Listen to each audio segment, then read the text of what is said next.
And if you don't want to be recorded, I'm going to be spotlighting the speakers and sharing screens, so you probably won't be visible, but to make sure, if you don't want to be visible, just make sure you turn your video off there.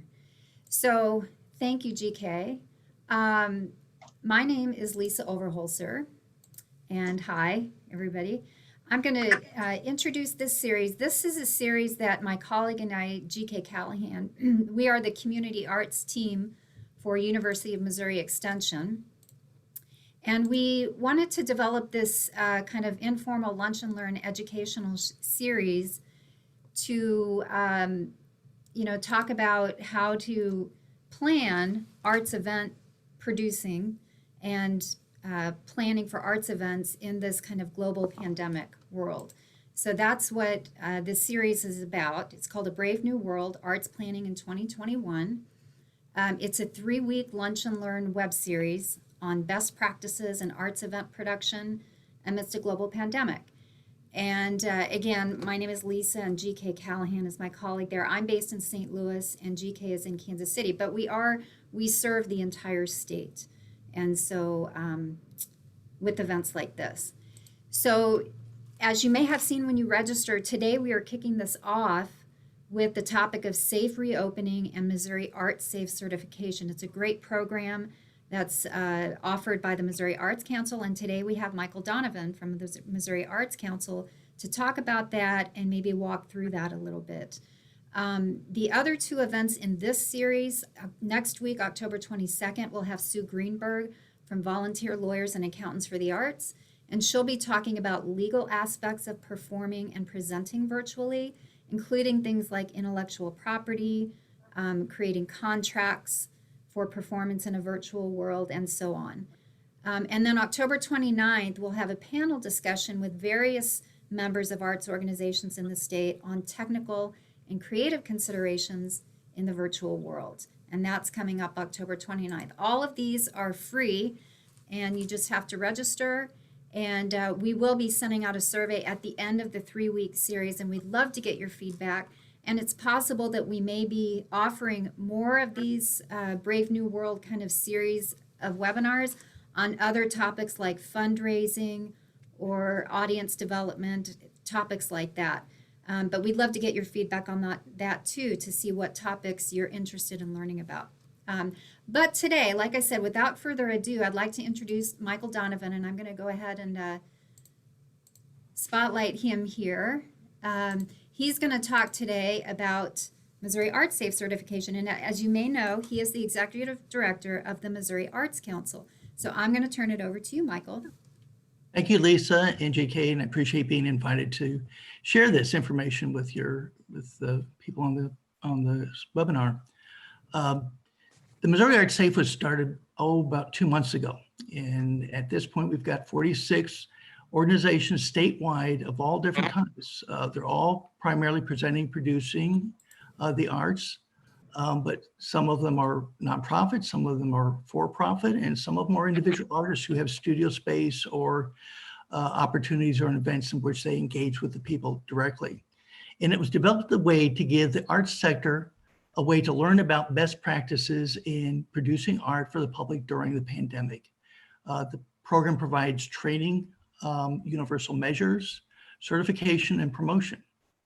And the advantage of participating is to gain valuable training for your frontline staff and volunteers, get information on best practice in reopening, guidance on developing a plan, and promotion of your efforts in protecting creatives, staffs, volunteers, and audiences.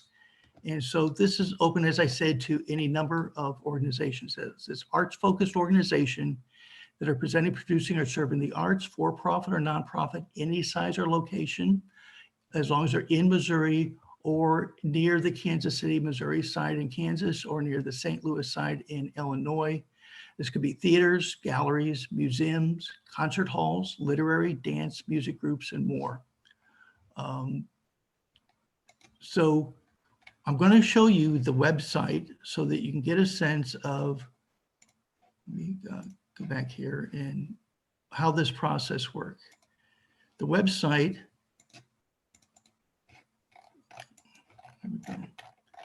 is at MissouriArtSafe.org.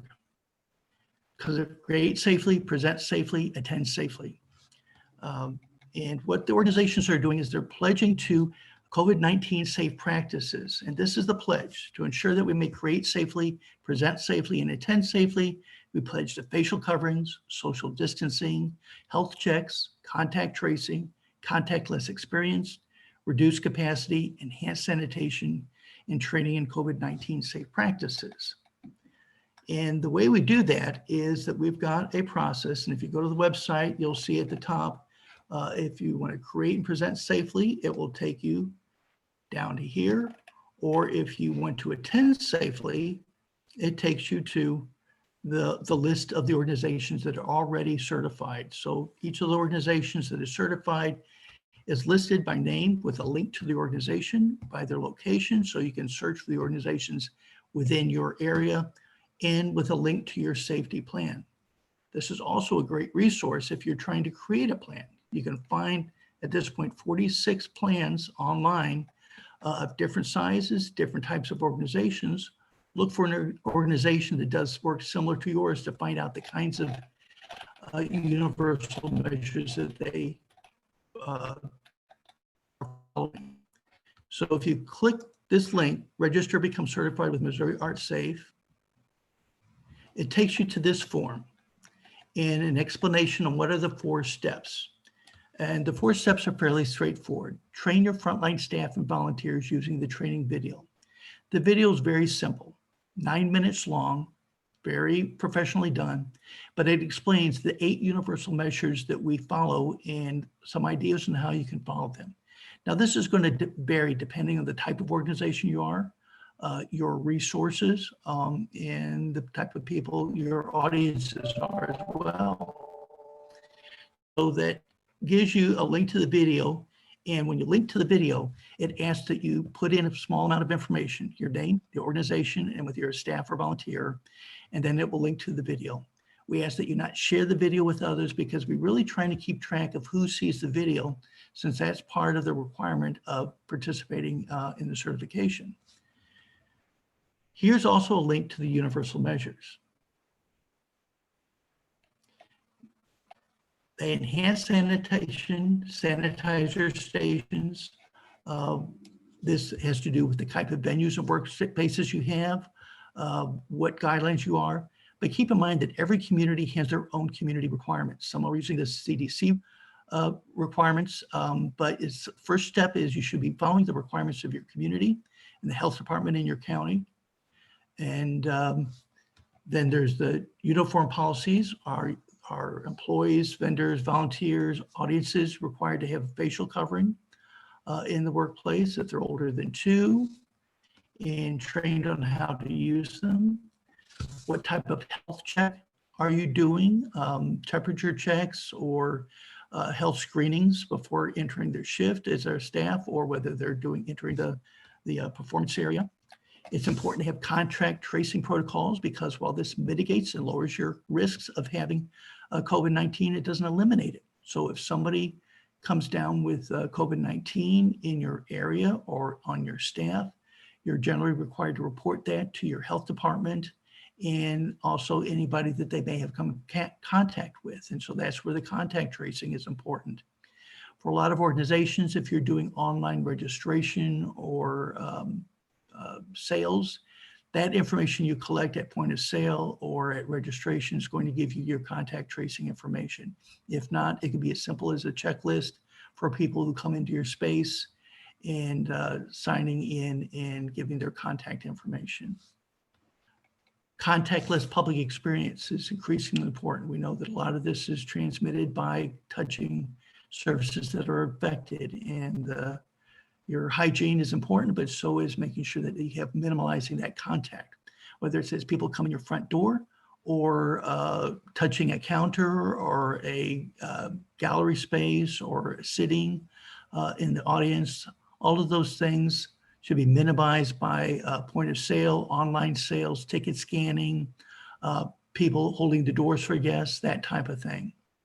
Reduced capacities. For many cities, it's a reduced capacity now 25 to 50% of your public capacity.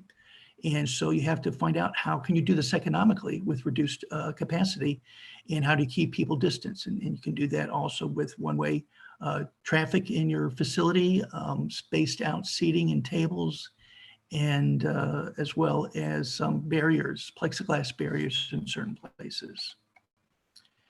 And finally, the training that we talked about. So I'm going to go back to this. So once you've looked at the universal measures, and we can talk a little bit about this for the people who are attending this, is you look at what your organization does and where are the areas that there's going to be risk of contracting or transmitting the disease, where the spaces, the surface spaces, the point of contact, where people are close together and not socially distanced.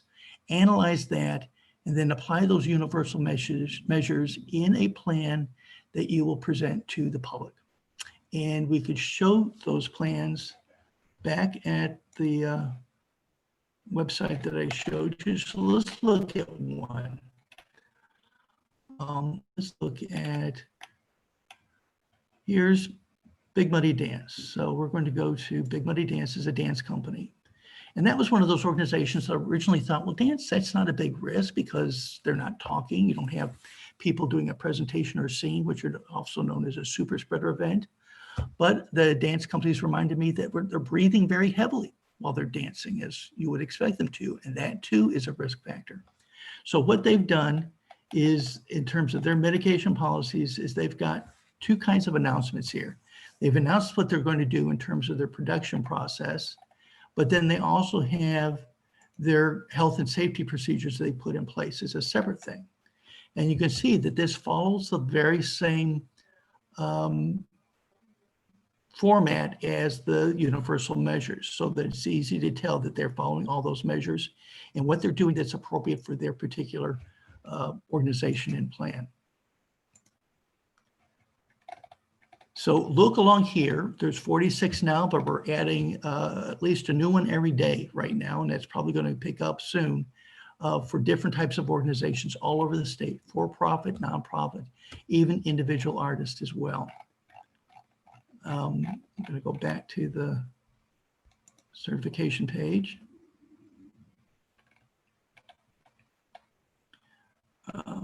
After you develop your own plan, then you're going to register. You're going to pledge that you are going to follow all those processes, and then you're going to submit the information about your organization. And this is really important. You're going to put a link to your COVID-19 plan that is on your website so that we can put that on the page as well. So when you click, you submit, you'll get that. And once you've been approved, you're going to have the right to use the designation to promote Missouri ArtSafe in your social media with the hashtag. And also we have several logos that you can use, whether it's online or in print, or even on your site, to market this to your audience, to give them the confidence that you've taken steps to make them safe to attend to participate. So I'm going to close this up, remind you that this is at MissouriArtSafe.org, and also say that in doing this, we're not suggesting that now is the time to reopen. Many of you are in areas, we certainly are in St. Louis, and the state in general is still growing in cases even as we speak. And so this may not be the time to do this, or at least to reopen, but it is the time to start thinking about how you can prepare to be opened. It's not too soon to go ahead and create a plan and put it online and let your audience know that this is something that you've done. A lot of times I get the question, when is the best time to reopen? And you first start with what the restrictions are within your local community. They certainly have a determining control over whether and how you reopen. You also should ask your audiences. You may be ready to reopen sooner than they're ready to return. And a lot of organizations have found that out the hard way. They've reopened saying that they followed the laws and they're allowed to reopen, but people aren't quite ready to reopen, at least not the way they were set up. And finally, you have to look at your own organization, your own resources, your staff and volunteers. Are they ready to reopen with you and do that?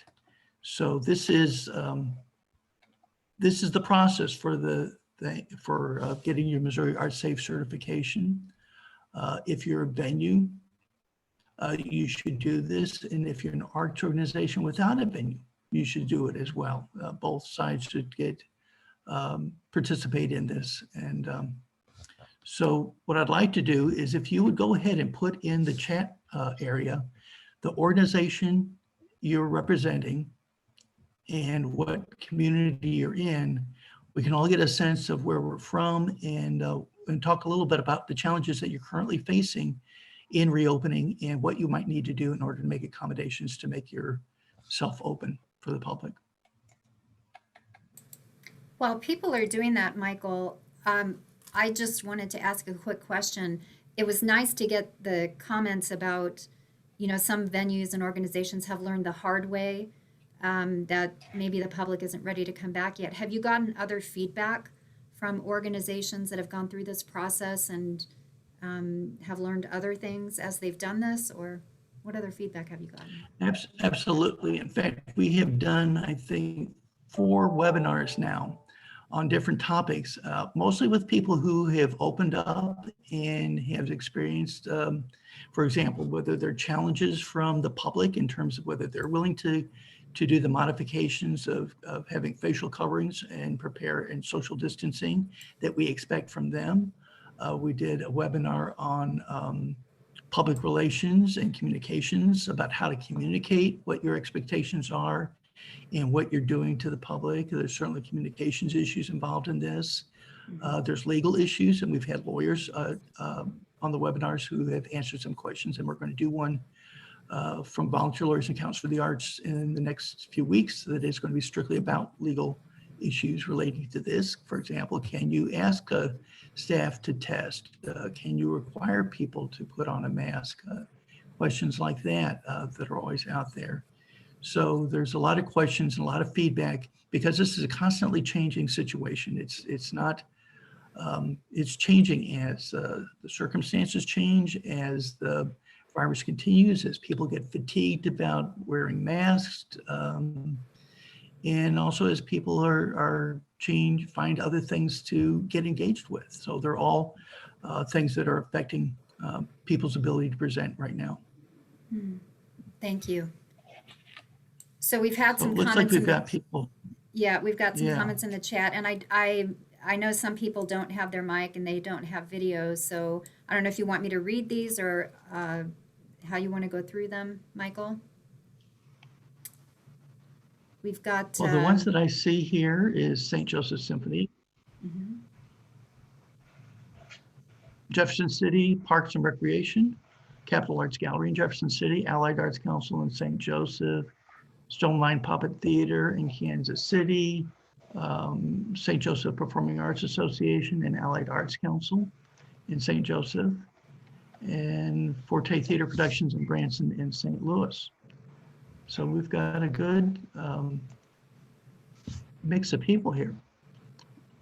Groups of different sizes, different resources, different large communities, small communities. Yeah. And if you don't have a mic, go ahead and ask questions in the chat and we'll get to those as well. Yeah, if any of you who have put your organization in there, if you've been through this process or if you have questions about this process related to your specific organization, feel free to raise your hand, or if you have a question, or we can just maybe kind of go through some different scenarios. Yeah, it'd also be interesting probably to know why people joined us today. So what motivated you to be on this call? What services are you looking for that we can help provide? I'll share. This is Leanne Pirello. I wanted to join this call today. From a city standpoint, I work with Jefferson City Parks and Recreation, as well as I'm the executive director of an art gallery, Capitol Arts Gallery in Jefferson City. So from a city standpoint, we are hitting all of those standards. We have been very strict on the COVID. So that's been really interesting from the city standpoint. From the gallery standpoint, we've had these struggles. You kind of hit it with the volunteers. We were ready to open. We felt like, we were kind of mimicking making the city, there's a partnership between them. So we were kind of thinking, okay, the gallery's ready to open, the city's doing really well with their guidelines, but we had no volunteers to help us just because it's mainly the elderly community. So from the elderly community, we really did not have the volunteers to open back up. And then from a very youth community, we have in our gallery what's called the Imagination Station. It's a craft, anyone can come use it. It's all donated crafts by the community.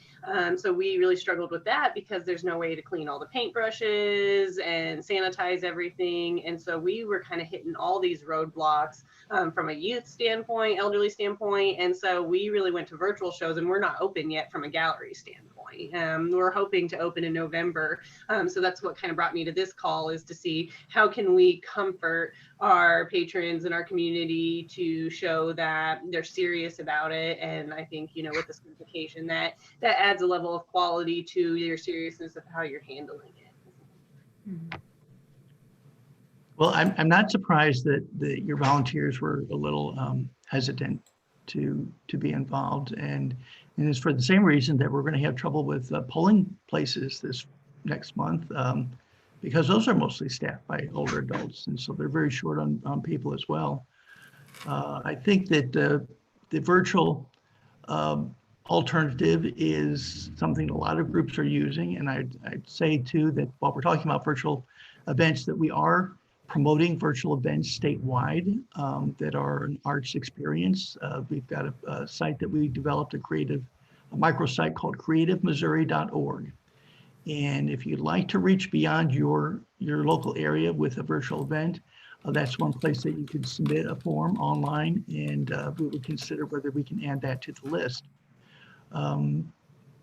So that's some of the things that are going on, but it's not easy. Not every organization has the resources, even with Zoom, to produce things online. And people are getting very picky about, since there's a lot of things online, what things that they will present there or give their attention to that's online. They have a high expectation that you're going to be at the same level of quality of how you're performing, even when you're in a virtual environment. So that's one of the things that need to be thought about. One of the things that we are hearing from people is that what they fear most in going back to an event or to a store is not the business or organization itself, but other people. Are they going to encounter other people that are going to be less likely to keep themselves safe or keep their distance or wear a mask? So that's where you have an advantage in setting that expectation for the people who come into your business and communicating that expectation publicly. Thank you for sharing, Leanne. Are there others that would like to share? I think what I'll do is put it out. Taylor, go ahead. Hi. I was jumping on to this call. This was forwarded to me from some other artists in Kansas City. Working with Stone Lion Puppet Theater, just like with everybody else, the vast majority of live performances have dried up, but we were actually able to produce one of our giant puppet events, and I believe Missouri Arts Council was one of the sponsors for that event that we just had, our giant puppets, a Glow-Go. I was not aware of it, and I don't believe our artistic director was aware of this certification. So hearing about this, I was going, this sounds like a great thing that not only could enhance what we're trying to do, but I was looking into this going, oh, we've got some board members with other organizations that were comfortable with the way we were handling things, but not with how some other organizations that they're working with were handling it. So knowing that I can send them to this site and they can encourage other organizations to use this as guidelines, as guideposts. The event, the giant puppet event that we produced in Kansas City, was outdoors. We didn't have as many volunteers as we've had for our giant puppet events in the past, but we did have quite a few, and I think that's because we were using a lot of the same guidelines that you're going by, with having our volunteers masked, socially distanced, even creating family bubbles on particular puppets. And it was a drive-through event, so the audience was going to be contained. So is there a fee for organizations to get the certification? No, thank you for asking. There's no fee to participate. Our grant recipients are not required to participate, although we're grateful when they do. And nobody's obligated to get the certification. However, I'll tell you what's happened in St. Louis, where they've been the city of St. Louis, not the county, has been very restrictive in allowing things to reopen. And at this point, only one performing event has been given permission, and that's not happening until I think the first of next month. And it's a one-person show with a very limited audience. I think 20 is the maximum audience for that program. But the city is taking into consideration when you apply for their permission is whether or not you've got Missouri ArtSafe certification. They recognize that this is a significant level of certification and training, and so they're recognizing that. And I think that other places might give that some consideration. There's no deadline to participate either. I imagine this will still be useful for quite a while, unfortunately, so there's no deadline. But the sooner you have it, the sooner you'll benefit from have a plan in place so that you'll be ready as soon as you feel like you can do it. That's great. We have a question from Lori in the chat, and I don't believe she has a mic, so I'm going to go ahead and read that, even though people here can probably read it in the chat. She says, do you have any data or anecdotes regarding outfitting the venue for safe reopening? For example, the Omaha Symphony is starting their season. Part of their safety plan is a new air handling system with filter. The Holland is twice the size of the Missouri Theater and much newer construction, so there is already more headroom and a larger stage. The La Crosse, Wisconsin Symphony is starting with small ensembles, socially distanced on stage and in the seats. I looked at photos of their venue, and Missouri Theater is 1,200 seats. Theirs is 1,100, but much older construction. The Wisconsin venue has an open lobby and is open above for 2 floors. In Missouri Theater, the lobby is small, low ceiling, choke points for getting into and out of seating area. Increasing the airflow will make the space healthier generally, and I expect safer to reopen and present than the current arrangement. Thoughts? I'm interested in any information you have. So we don't have any data at this point, but I've seen this described as kind of the layers of Swiss cheese. No layer by itself is perfectly effective. So you need multiple layers, each of them contributing to the overall security and safety of this. And again, you're not making it safe, you're making it safer. You're mitigating this, but you're not eliminating the risk. So different people in your audience might have different levels of needs for safety, as we've already acknowledged, and different facilities have different challenges in being made more safe. And of course, you have different resources and different economic ability to make it safe. And that's what makes this all difficult to create data out of. Each situation is unique. But I think the intention here is to create things that are more safe and easier for you to reach more people. But you're not going to reach as many people as you did before. I think that's pretty certain. And you may have reduced capacity in most cases. So I think this comes down to individual organizations and individual situations. But I think by looking at all the universal measures and other organizations that are doing this, you'll get a good idea of a variety of things that you can do to mitigate each of those things. Some of them will work for you, some of them may not work for your particular situation. But you can, I would do a lot of research and read a lot of plans to get some ideas about what you could include to mitigate this. Great, thank you. Thank you for the question, Lori. Are there any other questions or concerns, or anybody else want to share their process of going through the safe reopening process? Or has anybody else started the certification process and want to share their experiences? I'm not seeing any other hands. I know some people don't have microphones, so I will keep an eye out. one of the questions that I get is, does this provide legal protection? Mm. And the answer is there is no legal protection at this point. But what it does is document and validate that you took measures to mitigate. And that is a strong part of a legal defense if you were in that situation. That's a great point. You know, I noticed that most of the venues that had their plans listed there were in Kansas City and St. Louis primarily. There were a few isolated ones. And I know there was somebody here from Branson, if I recall. Tina, I don't know if you have any experiences or if you want to share kind of what the situation has been like there in Branson. at Well, your- Sure. I used to be with the Branson Regional Arts Council. I was on the board of directors, and I've recently relocated to St. Louis. So I can speak a little bit into that. I know that they have just reopened with a show at the Branson Regional Arts Council with The Odd Couple, which was a small cast, socially distanced, and of course the audience was socially distanced. They used the contactless ticketing and all of that, and it was successful. So I know that they are in the process of rebuilding. My personal organization with Forte Theater Productions, we partner with them with Shakespeare in the Park at the city of Hollister, Missouri.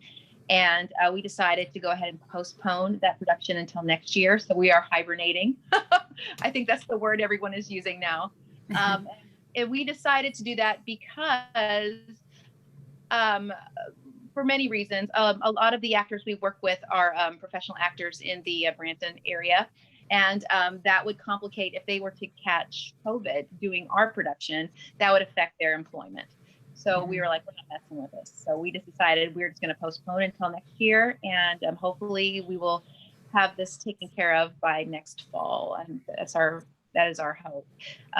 But there is a different feel in Branson with I know that there are a lot of anti-maskers in the Branson area, and that was also a concern for us staging the event outside that we do.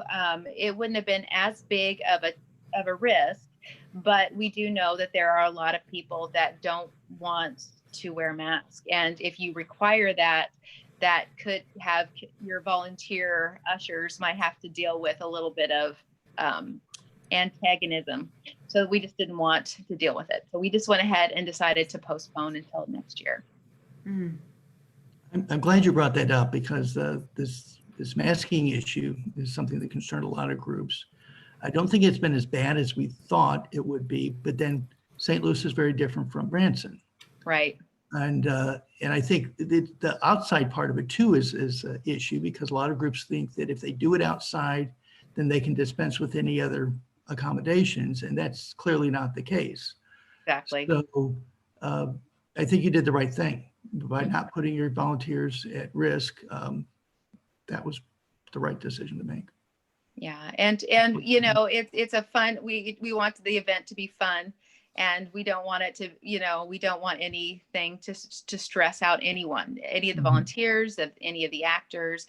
It's not worth it for this year for us. So we just decided to postpone. You know, on that topic, Michael, I know as this issue may come up, I know another talk you give, and I'll try to spotlight myself. So, I know another talk that you give is on how to communicate the policies and confronting, you know, what may be potentially a difficult situation. And I know that's not the topic necessarily of this talk today, but I think it does fall under that purview of safe reopening because this is a scenario that may come up. I'm wondering if you have maybe just a couple of highlighted points you could bring to people today to address that. Well, can I go back and show the site again? Because I think that's in there. Let me go back in there and just show you where that training. So here's what we've got so far, and that doesn't include, so there's the introduction, There's one specifically about preparing your plan, staff health and wellness, de-escalation. That's the one I think you're referring to in terms Yes. of that particular recording. And there's a transcript for that too. So if you can also just read the transcript.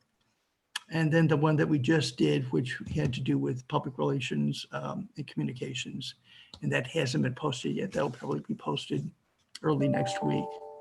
But one of the things that was pointed out in the de-escalation was to not address people individually, address people as a group, and expect that there's going to be, create kind of a group norm for masking.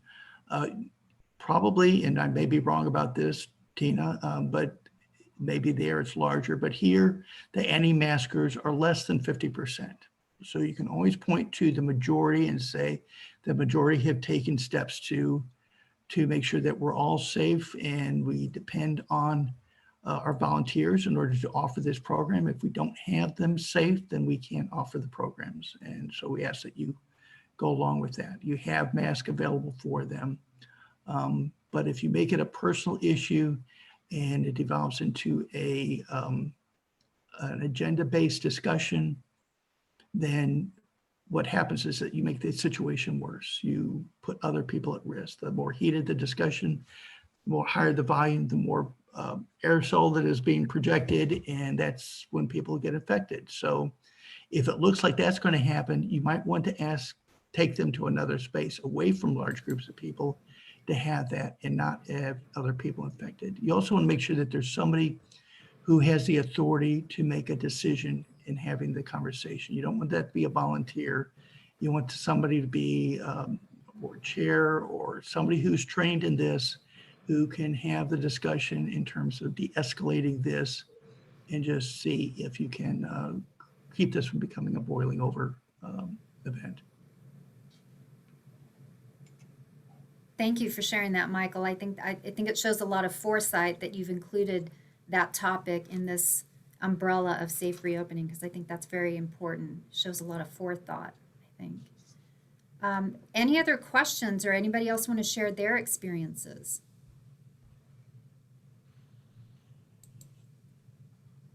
I don't see anybody else. Are you all planning to go through the certification process? I hope. I hope we've there's some benefits to it, and I think if nothing else, it does show that you are an organization that's been thinking very carefully about the community. And these are great resources that you have, Michael. They're wonderful. There's all kinds of great resources there. And I'm going to put an email in if you have additional questions. Sure. And there was a question earlier. We are recording this, and we can make this available to people who have registered.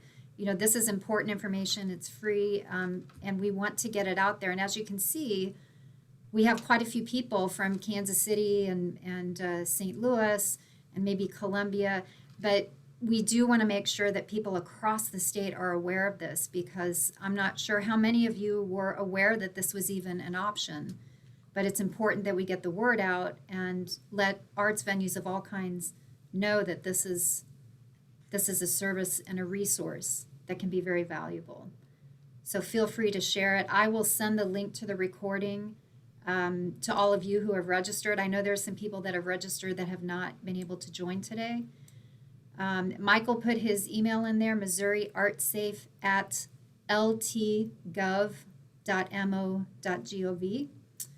So feel free to email Michael with any other questions regarding safe reopening or the ArtSafe certification program.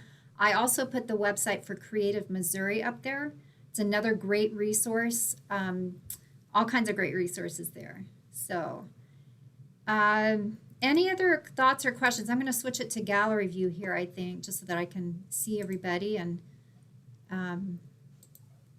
see if there's any other thoughts or any final words, Michael? I just want to appreciate the fact that these are very difficult times for arts organizations, and you're up against a lot of challenges on a good year, And this isn't a good year. You know, we've seen that our funding was reduced 25%, and that affected, of course, the grants that we gave this year, which were already at too low a level. So we want to do whatever we can to help support what you're doing and ensure that we all make it through this over the next year. As we go through this, I think that we can help each other and support each other and make sure that we're there for our community and stay engaged with your audiences. Don't choose this time to not stay engaged with them because you can't be in front of them physically. This is the time to redouble your communication with them. Mm-hmm. I appreciate that. Words to live by. Thank you so much, Michael. I don't see any other questions. Again, if you have any other questions, feel free to email Michael directly. You can also email myself, and I'll put my email in there. Again, my name is Lisa Overholser. I'm with University of Missouri Extension, and my colleague GK, he can put his email in there. He's in the Kansas City side. I'm on the St. Louis side. Just a reminder that I'm sorry, go ahead. I just think it's a good point to remind everyone about next week. Yes. And having Sue Greenberg. And I think what's important about having Sue on is she's not only going to be helpful for arts organizations, but artists themselves. So if there's organizations on here that have artists in your network, it would probably be great to invite them to hear Sue talk. We're going to try to talk a lot about intellectual property and, what do we do in this virtual world when we're recording ourselves and that recording lives on? I mean, how do we face these challenges as artists and still be compensated for our time and our work? So I think it's important that we invite some artists to the next talk. Right.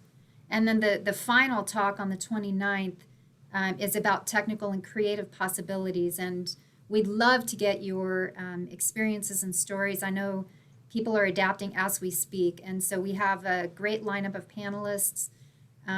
We'll be sending out reminders. So I hope you can join us for these next couple of sessions.